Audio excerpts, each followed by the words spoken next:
From LinkedIn News, I'm Leah Smart, host of Everyday Better, an award-winning podcast dedicated to personal development. Join me every week for captivating stories and research to find more fulfillment in your work and personal life. Listen to Everyday Better on the LinkedIn Podcast Network, Apple Podcasts, or wherever you get your podcasts. The HP AI PC breaks language barriers instantly by translating up to 44 languages in real time, powered by the Intel Core Ultra processor. With the right tools, work doesn't have to feel like work. Learn more at hp.com/AI PC.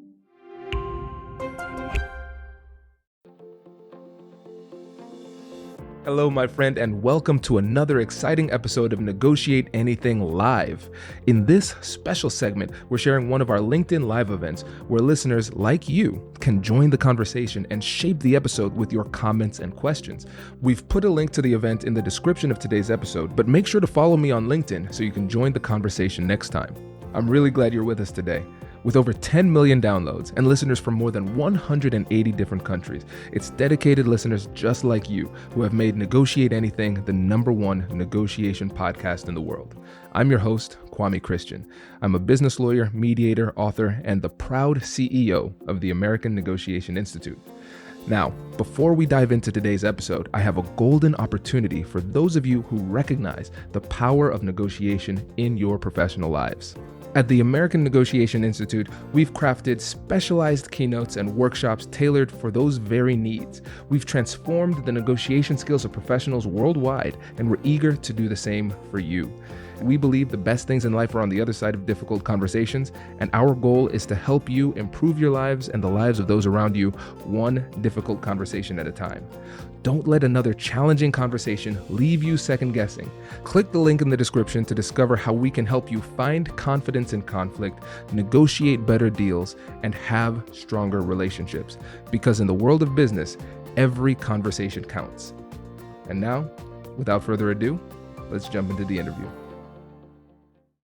Let's go ahead and get it started. So everybody, you know how we like to start these LinkedIn Lives. We start with the insecure fear that the stream is not working. So please show us some love in the comments. Let us know if it's coming through. So we see that it's coming in live here. So just let us know where you're coming in from. Where in the world are you listening from? And once we start to see a couple comments come through, then we'll get started. But yeah, we were just chatting about the book promotion process, and Elaine asked if I was going to write another book, and I was like, we need to have a clear and compelling reason to write another book, because it is not easy. Yeah. You know, the gift of this process has been having a clear and compelling reason. I won't jump us into the conversation until you are ready there, but clear and compelling reason to unlearn silence. Totally worth it. Yes, this is great. And it's great because I know we've chatted on and off the podcast too, and your why is powerful. It is powerful. That's why you're one of my favorites to come on, because I know there's so many folks in the audience who struggle with similar things. So it's really important to make sure that we're amplifying these voices. Thanks for having me. And I see some chats coming through. Hi, Artita. I love it. There we go. Hype woman. So grateful for this community. Amazing. Well, great. Well, let's go ahead and get started. Elaine, welcome to Negotiate Anything Live. Thanks for joining us. Thanks for having me. So for those who don't know, can you let us know a little bit about yourself and what you do? Yeah. Like you, like Kwame, I am trained as a lawyer, and then that took me down this path of leadership development, ended up teaching skills, tools, frameworks for negotiation, difficult conversations, and feedback for more than a decade, which actually led me to this topic of silence. Yes. So let's talk about it, because it's when you think about the legacy of negotiation and negotiation excellence, I think when we talk about negotiation skills, or even just having difficult conversations in general, a lot of the literature is built upon a foundation that people are going to have these conversations. And for many people, that's just not the case. Yeah, that embedded assumption, not just that we're going to have the conversation, but that we can also identify our own interests. Yes. So Go deeper on that. How I got here was, we spend a tremendous amount of time, energy, and resources teaching people skills to negotiate, Some people still don't do it. Why is that? Despite really sound frameworks, despite training, why is that? And what I landed on was silence. We've each learned to stay silent at work often, and in our relationships at home. We've been rewarded for staying silent, right? We keep the peace. We don't rock the boat. We are easy to work with. We are good team players if we stay silent. And so, if we want to actually negotiate, we need to wrestle and reckon with our relationship with silence, and also be able to identify our needs rather than silence our own needs, our own interests, the ways that too often the parties around us silence us. Mm. What I love about this is that you approach it from the perspective of this is a learned behavior. And I Mhm. think that's really powerful, which goes to the title of the book, Yeah. Unlearning Silence. And Elaine, I feel like we would be doing our audience here a disservice if we didn't use you as a perfect case study for this. So, can you tell the listeners about your background and your journey Yeah. to this realization? Because I think a lot of people would look at you and say, "You- Harvard Association, Harvard trained Mm, lawyer, and mm, obviously good at this. She gets it, negotiation expert, right? So it must be easy for her." So I think if you can share a mm. little bit about your story, it'll help people to connect a little bit more. Yeah, absolutely. Never completely trust that what you see on social media or see from the outside is the whole story. Let's start there. Because there is what parts of ourselves do we see, there are what parts of ourselves do we gravitate toward. So, my own story is that I'm the youngest daughter in an immigrant family from Taiwan.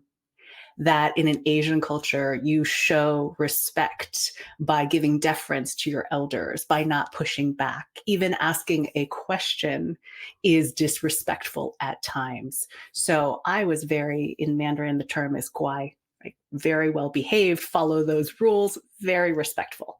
But what it teaches you over time is that you don't actually have needs of your own.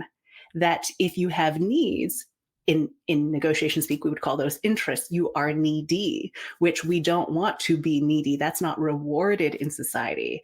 And of course, being female, being a mother, I'm supposed to be self sacrificial. I'm supposed to be considerate. I'm supposed to be unflappable and do everything with a smile. At least that's what life on Instagram tells me I should be.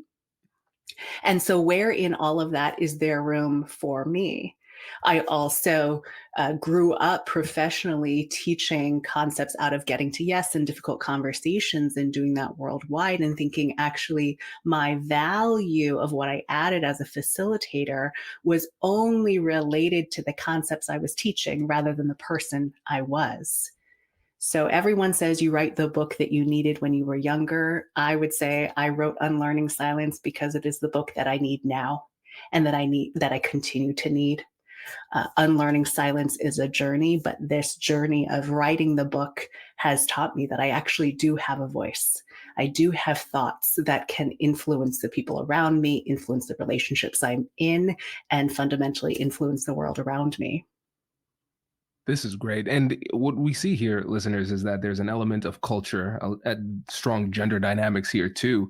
And we might just stop at the culture of Taiwan versus the United States. Mhm. But then you have to think about the Ivy League culture. You have to Mm, think about the culture within the negotiation community, because I know that I've felt a little bit of pressure sometimes to align to some of the more dominant forces when it comes to how negotiation is taught, the mhm, different methodologies, the mhm, tactics, the strategies, and the energy you bring to the conversation. mhm. And you come from a legacy, just from that Harvard program on negotiation, a very strong legacy with very robust rules and Mhm. expectations for how negotiation should be taught. Yeah. And so I really want to zone in on this because I think there's a deeper level here that I think can be really inspirational to the folks listening to this show, Mm, because it takes a lot of courage to be able to step out of that realm and mm, do things your own way, mm, because there might be some stigma in the negotiation industry to say, oh wait, you're a negotiator but you're mm. afraid to talk. So can you go deeper into that element of Yeah. unlearning silence? Yeah, I would say that the fear can always be there. And it is so often people say you need to have more courage, you need to have more confidence, essentially fix yourself, then you would get the promotion, then you would be an effective negotiator. And my analysis and understanding across industries, across geographies, and my own lived experience is it's not just about courage or confidence, it's about calculation. Is it worth it to me to say something, to negotiate? And the beautiful thing about calculation is that we, as parties to the negotiation, can influence someone else's calculation. If you knew that your manager, your spouse, your colleague would hear you when you shared your perspective, not only would they hear you, but they would respect you and they would reward you for sharing what you thought. How different then would your calculation be? How much more likely would you be to actually show up authentically or unfiltered to add your thoughts so that we're not just getting the loudest thoughts in our conversations at work, but the best ones? I will also say that I see this work, Unlearning Silence, as part of the legacy of the program on negotiation of continuous learning, right? The canon was never supposed to be static.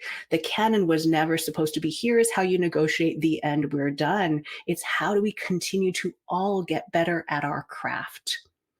And there are ways in which different voices aren't always represented in that canon. So I'll pop in two things. If people haven't read Whitney Benz's article or interview with Alonzo Emery in ABA, the dispute resolution section, a couple years ago on negotiation, it really challenges why do we listen to certain people in terms of negotiation advice, but we don't listen to other people? And where are our sources of collective wisdom? Where are we drawing them from?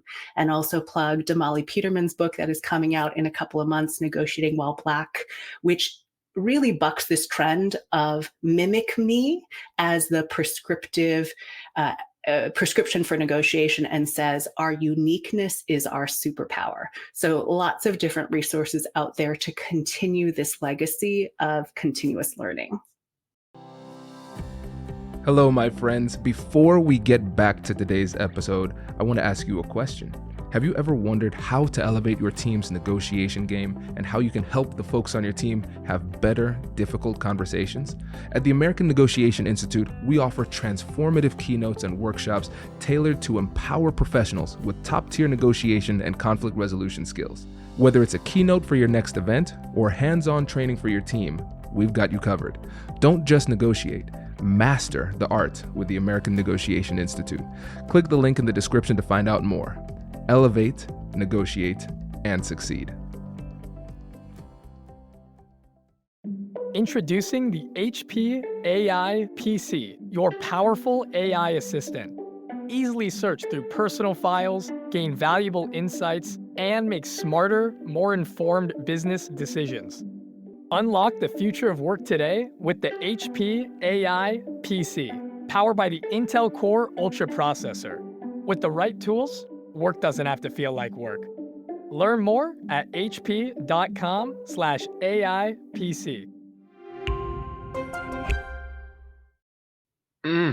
That is great for multiple reasons. Selfishly, because now I just got some more podcast guests. So thank you very much.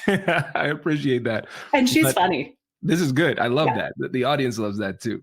And I think for us, all of us can look at this and recognize there are some embedded assumptions that we have just absorbed as truth in our lives. And so whether it is in a difficult conversation, we assume that people aren't going to take us seriously, or we assume that they're not going to listen, or in our careers, we assume that our unique contribution, since we haven't heard it from anybody else in this particular way, means that it is some way invalid. It helps us to challenge those assumptions and recognize, wait a second, there is some validity too. And I also think there is an assumption that if we shoot our shot, if we have these conversations, if we let ourselves be heard, the consequences would be so dire that we won't be able to recover. Can you speak a little bit to that one? I want to start with the assumptions that we've internalized. We didn't just make them up. So for anyone who's starting to blame or self-flagellate, right? Like, oh, it's my fault. It's not your fault. Right? These are the messages that we receive day in, day out, sometimes from childhood up until now, often daily from our managers, from our coworkers. There is such gravity within an organization, within a team to mimic, to conform.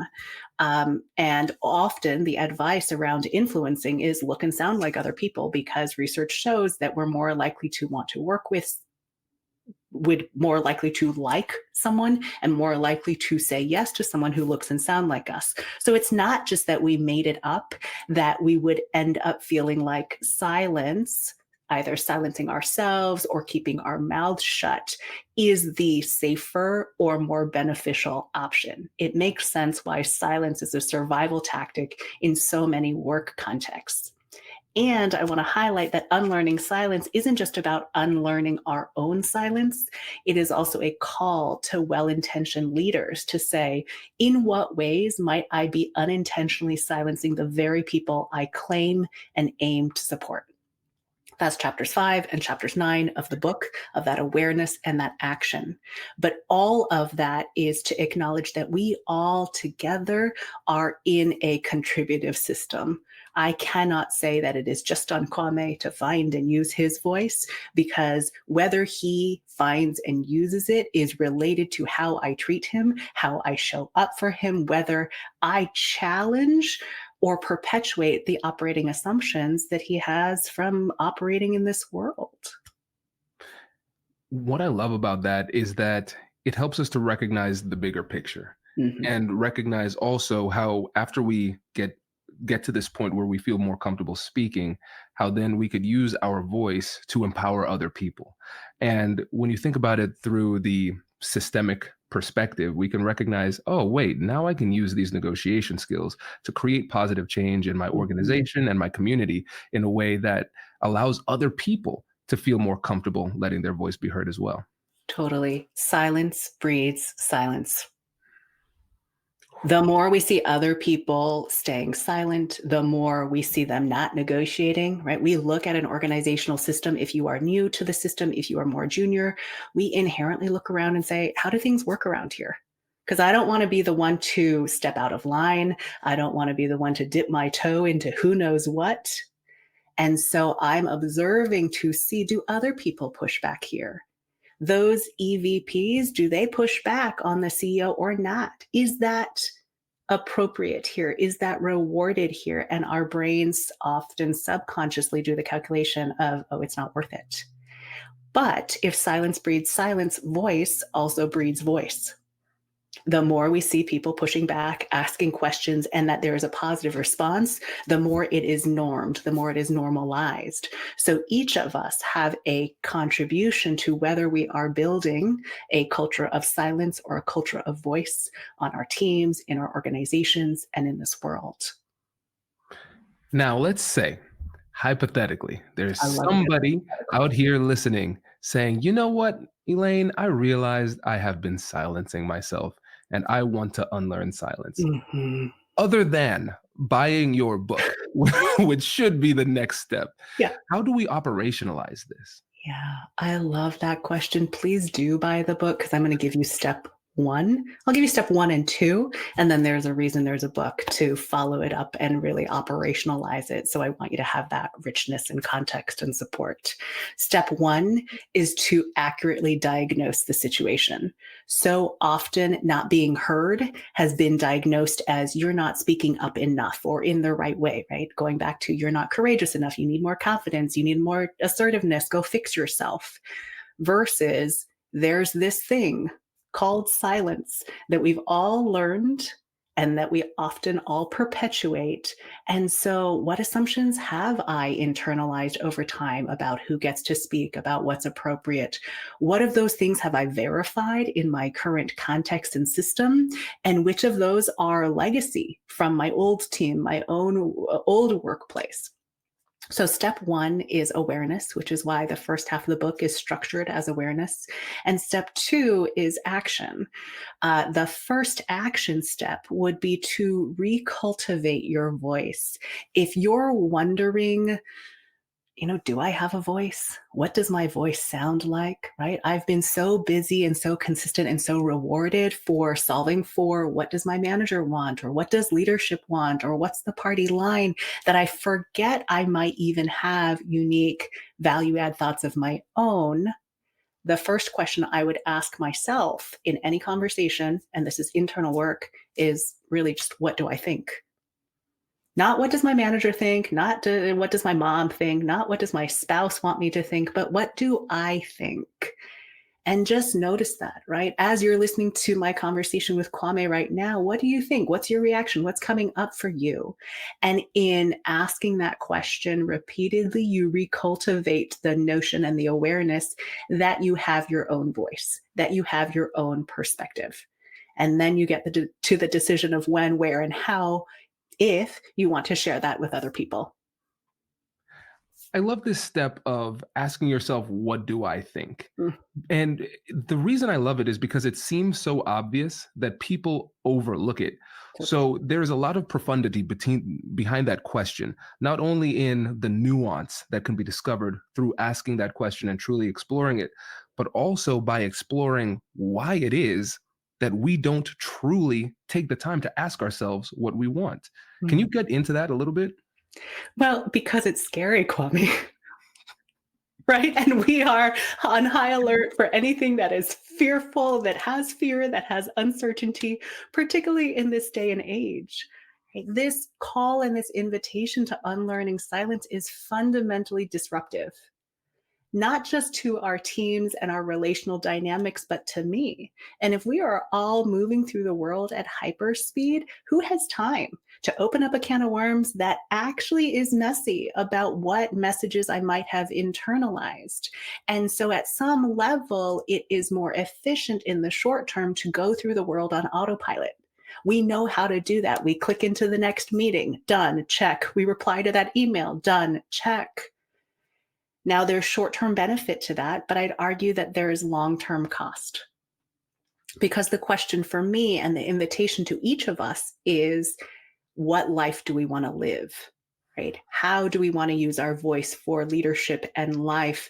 And that our voice is not just the words that we say in a meeting, but it is how we move through the world. It is where we put energy toward what are the causes, what is the output, what is the impact that we are looking for. All of that takes reflection, takes at a minimum a pause to even ask the question. It is fundamentally uncomfortable, but also has the potential to be incredibly rewarding. Yes, yes, and I can definitely respect and appreciate the fact that it can be scary, because I know for me, I'm thinking about in my life, the thing that is challenging about introspection is that you might not always like what you find. And then you feel obligated. Oh man, now that I found this, I have to do something about it. It's a lot easier to just pretend like everything is okay and just keep on floating, even though we recognize that sometimes we're floating over that cliff. But Yeah. at this moment, in this time, I'm Yeah. still floating. I know it's not going to take me to a good place, but let me worry about that later. Ignorance is bliss. Ignorance exists for a reason. I don't want to believe, and this is based on a data set that is qualitative research, and don't think most people would say, I want to move through the world in ignorance or, just floating in my hypothetical world. It, if we put it in really practical terms, is also short-term bias, right? Where we're focused on the short term versus the long term, and yet impact is measured in the long term. Impact is also happening in the short term, but is also the question of, are we having the impact that we want? So I'd argue and break it down in the book that it doesn't have to be this deep-seated, navel-gazing, multi-day long silent retreat. It is literally in your next meeting, in your next Zoom call, starting to ask the question to yourself, what do I think? And then you get to make the choice of whether you share it, because silence is at work Whether or not we admit it, whether or not we acknowledge it, it is impacting us, it is impacting the people around us. The difference between silence that is additive or oppressive is agency. So, what choices are you making today? Are they conscious choices or unconscious choices? Either way, the choice is up to you, and you're actually making one. I really appreciate that you've made this so actionable Mm. and also so achievable because you're right. If you say, okay, well, do I need to go on a meditation retreat and achieve self actualization in order to accomplish this? Then Does it get me away from my kid for a little bit? If so, sign me up, but that's not realistic. exactly, exactly. And that's what's so great about this Yes. because this resonates with us in different ways, in different reasons, in probably in different capacities within our lives. Because I'd love you to speak to the compartmentalization that happens in our lives, where we might be comfortable allowing ourselves to be heard in one aspect of our lives, but in another aspect, we might really struggle. And that juxtaposition of different outcomes and different inputs can be really challenging. And so just recognizing and appreciating the fact that everybody deals with this, and then recognizing and appreciating the fact that the first step can and probably should be quite small is really empowering. Mm. Let me go a step further, which is to be really clear, because as lawyers, we like to, for the avoidance of doubt, unlearning silence is not about saying everything all the time to everyone. The world is too noisy and complex for that. But unlearning silence is being intentional and conscious of when we're choosing or utilizing silence or when it is chosen and imposed upon us. So, chapter 3 of the book is actually an entire chapter called When Silence Makes Sense.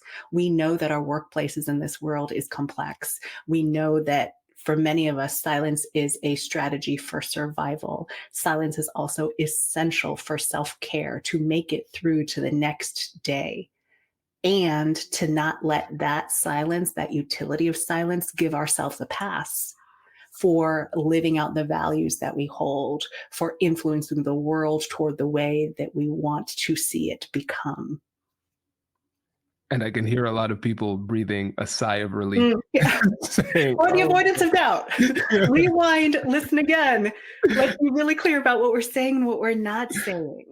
yes, it's so important because I think these messages can become overbroad when you don't Mhm, have that specificity, mhm. because it can be disempowering for two extreme ways. So it could be disempowering saying, wow, I need to say everything that's on my mind. That's impossible. I guess I'm doomed to be silent forever. We Or don't it have can be, energy or bandwidth for that. And no, it's not. also, we don't wanna be like those people who are already too loud and dominating the conversation.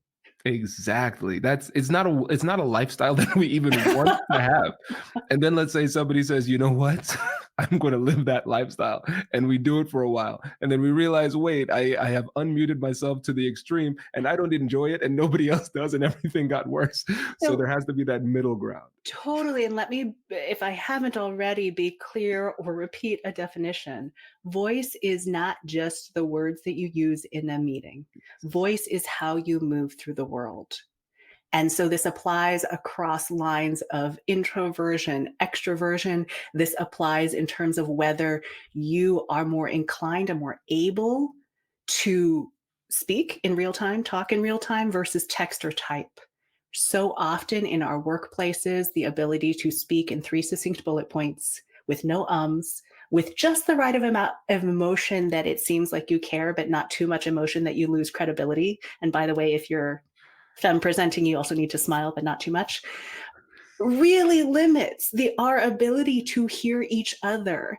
If the prerequisite for sharing your thoughts, insights, your intel is to sound like that, we are going to, as leaders, miss out on essential information. And the value proposition for well intentioned leaders of not missing out on that information is that if you're not hearing your people, you are living in a skewed sense of reality. Remember, ignorance was bliss. That's what you're choosing. It's blissful until it blows up. Let's have the conversation now so we have the opportunity to course correct. Absolutely. And Folks who are out there listening live, I see you in the chat. Remember, you can ask questions. We see what you're saying. So if you have any questions for Elaine, let us know because we want to engage with you as much as possible. That really lifts this up. And we have a comment here. This is an incredibly brilliant topic. The book sounds like a must have. I couldn't have said it any better myself. This is great. And Elaine, one of the things that I really appreciate about your voice in this industry is that you are unique and Mm. you lean into that authenticity. And one of the things that I realize is that it's really hard for people to do that. We Mm. hear all of these messages about be yourself. And the reason why we keep hearing it is because it is so profoundly hard to be ourselves in a world that is sending us messages telling us that we're not enough or we should conform. Yeah. So in your life, how have you found your authentic voice and found the confidence and courage to let it be heard? Mm. This is where I say I wrote the book that I needed because even in this process, it has been coaching me toward my aspirational self rather than the self I sometimes wake up feeling like. And it came down to a calculation of I can continue to try to be a good or even great imitation of someone else, or I could actually just be me. And I realize that that often is a radical act in circles and in contexts in which authenticity and vulnerability are luxury goods for people with privileged identities. But if I have one life to live, then how can I normalize different voices to build that culture of voice because voice inspires voice. So you see me on LinkedIn doing things for the first time that I never thought I'd do. I'm an educator. I'm a facilitator. I apparently am a writer. Um, but filming reels, right? Having like filming an unboxing video. I have a whole storyline about that because it's awkward and it's different. But even to notice in the moment, where is this contextualized? Oh, I'm doing something new. And because I'm doing something new, it is awkward, it is uncomfortable. That's just part of the calculation. But I came to the same calculation that, let me back up. I think people say to me, Elaine, you're so courageous. I don't really see it that way. I appreciate what I hear in the intent there. For me, it's a calculation of I have incredible opportunity from the places I have worked, from the school that I went to, from Penguin Random House betting on this book, right? Women of color don't get book deals from traditional publishers very often. And if you Google leadership books, best leadership books, it is all white men, and then maybe Brene Brown on page one, depending on which browser you're using. So to me, to have this opportunity is one that I'm deeply humbled by and want to make good on the opportunity, right? We shoot our shots to say, I think there's something here that has helped clients believe that they are not the problem and to see a way forward that is more than just do it or have more confidence. If we can see the situation more accurately, we can solve it more effectively. And we started this conversation by talking about a compelling reason for a book. My reason for this book is wanting belonging, dignity, and justice for every single human being. My reason and my hope for this book is that it helps those of us who have long been silenced by the people around us and the systems we're part of to feel seen, known, and heard. It is also an invitation to well-intentioned leaders, which I believe is all of us, to show up more with that positive impact rather than some of the negative disconnects that we so often experience. So that's my hope. That's my invitation, and invite everyone to join us on this journey of unlearning silence. Ooh, and we are on board, Elaine. And that was so powerful that there's a part of me that wants to let that be the conclusion, but I refuse because there is a question. Because you're using your voice. There is a question here. Love So it. Jeanette says, what tips do you have for being able to speak up at meetings and not be interrupted? Ooh, Elaine, this is a tricky one. I love this question. Let's start with norms because what I hear in there and is always embedded in the question is what can I do? What can I do so other people behave better? Let me start by saying it's not you, it's on them. Now, there's a cultural component with great research of how much overlap different cultures have in speaking over each other or how much space you need to leave. So you can look into that further. But the places I'd go are actually process pieces. So, process is how we have our conversations. One is, do we normalize not interrupting people? And if that is just a group norm of how we operate, then it's actually not on you. The second is, this is a call for allies to say, hey, I want to hear what Jeanette has to say. Let her finish, right? So that you don't have to be doing the disrupting in the moment. Those two, the norms and the allyship of someone else doing the disrupting, to me are the most powerful pieces based on who's in the conversation. If you look at the Obama administration, they had a pact amongst women in attribution of ideas so that other people wouldn't steal, men wouldn't steal their ideas and claim them as theirs. I think same thing here of how do we show up for each other to say, I want to hear what Jeanette has to say, let her finish so that Jeanette doesn't have to do it in the moment. And if we're each doing that for each other, then we collectively build that norm, but also take the pressure off of ourselves. Oh, that's powerful. Powerful. And let's put up that comment from Terry too. I really like what Terry said there, Simone. I think collectively as women in America, we're starting to realize that we have the same right to speak as men and are pushing back to men in a room who feel they have more of a right to speak. And I think that's powerful. I think it's a growing trend. And speaking as a man here, who wants to be an ally, I think there are a lot of men who struggle with allyship because they're struggling with balancing being an ally with also the fear of sounding patronizing. And so if there's a man in a room who wants to be an ally, who sees Jeanette speaking up in a meeting and then people continuously interrupting, how could a man stand up and be an ally in that situation while doing it a way that doesn't seem patronizing to the women in the room? Yeah, I think it's exactly what we just talked about, which is hold on, I want to hear that person finish. It actually doesn't matter what gender the person is, although we know that interruption happens disproportionately to women, but the intervention is the same, which is really, hold on, or can we go back to that idea? Let's go back to that idea because that was really interesting to me. So there's that in the moment intervention of pause. I want to hear what Jeanette has to say. That's personal, right? I am taking up space as a man or as a woman or non-binary, right? I want to hear what they have to say. So stop the conversation. That's just a process move. For those of us who are mediators, that is a process move of who gets to speak when, in what order. It's not attached to gender. And then the other is using your social capital. So I get this question a lot, particularly with English second language folks, right? And I have empathy for this because you're thinking in a different language and still translating and often penalized because you don't fit into that mold that we described of what voice and leadership is supposed to sound like in corporate America. The move for allies here is to say, I've invited Joelle to this meeting because she has, or they have the most nuanced take on this topic I've ever heard. You are giving them the platform wrapped up in your endorsement, lending your social capital.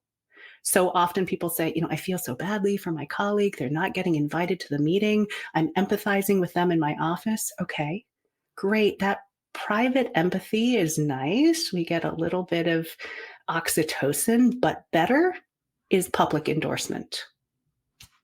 That's powerful. And I think my question also demonstrates an embedded assumption as well that there could be, and I guess there is a wrong way to do this for sure. But I think the overanalysis in the moment can hold us back from being an ally because a lot of times these conversations move very quickly and then you can sit there and get stuck with this analysis and then the time has moved on. And so I think it's, for me especially, it's very empowering to recognize that removing gender from the analysis in this case can help us to be an ally, because this is something that everybody deals with to a certain extent. But like you said, the studies and lived experience demonstrates that women experience it more. Yeah. And when we think about this as a process and we think about this as norms and culture, we recognize that culture evolves and it changes, especially as we introduce more diversity into spaces. Yeah. In order to be more inclusive, there have to be some micro shifts that move in order for people to not feel unintentionally alienated in the workplace. Yeah. And so, what advice do you have for somebody who wants to actually negotiate that process where they're in a conversation and they say, you know what, let's slow things down. What is how do we approach these conversations? Is interrupting okay? Let's get this on the table. What do you think about that? Yeah, I think you've got a couple of levers. Let me also go back to the in the moment overthinking it, because the spotlight effect is real and impacts us across gender, right? Whatever our gender and identity. Most of us think spotlight effect, meaning we think more about ourselves than most other people do about us. So we're sitting there overthinking it. No one else really notices. Are there bad ways to say it or worse ways to say it? Sure. But the goal isn't to come up with the perfect way. Perfectionism is another way that we silence ourselves, so much as what's the next experiment? What is a way? And okay, it didn't come out exactly the way you wanted it. You can also recover from that, right? Particularly if you're a white male and you have more privilege in that context. What's your next step? What is the recovery after the experiment? So it's not a one-shot deal, right? It's not shoot your shot and then you lose it. Going back to norms, what are the ways of establishing those norms? A couple of levers are just on our team. What are the group norms that we're building? So often in team building exercises, people come up with team norms of operating agreements, right? How are we going to work together? That is a stake in the ground that says this is our aspirational way of working with each other. And it gives us an anchor to go back to. So when someone violates it, then you can say, hey, don't we have that norm of this seemed inconsistent? What would we do differently? Or have we evolved the norm?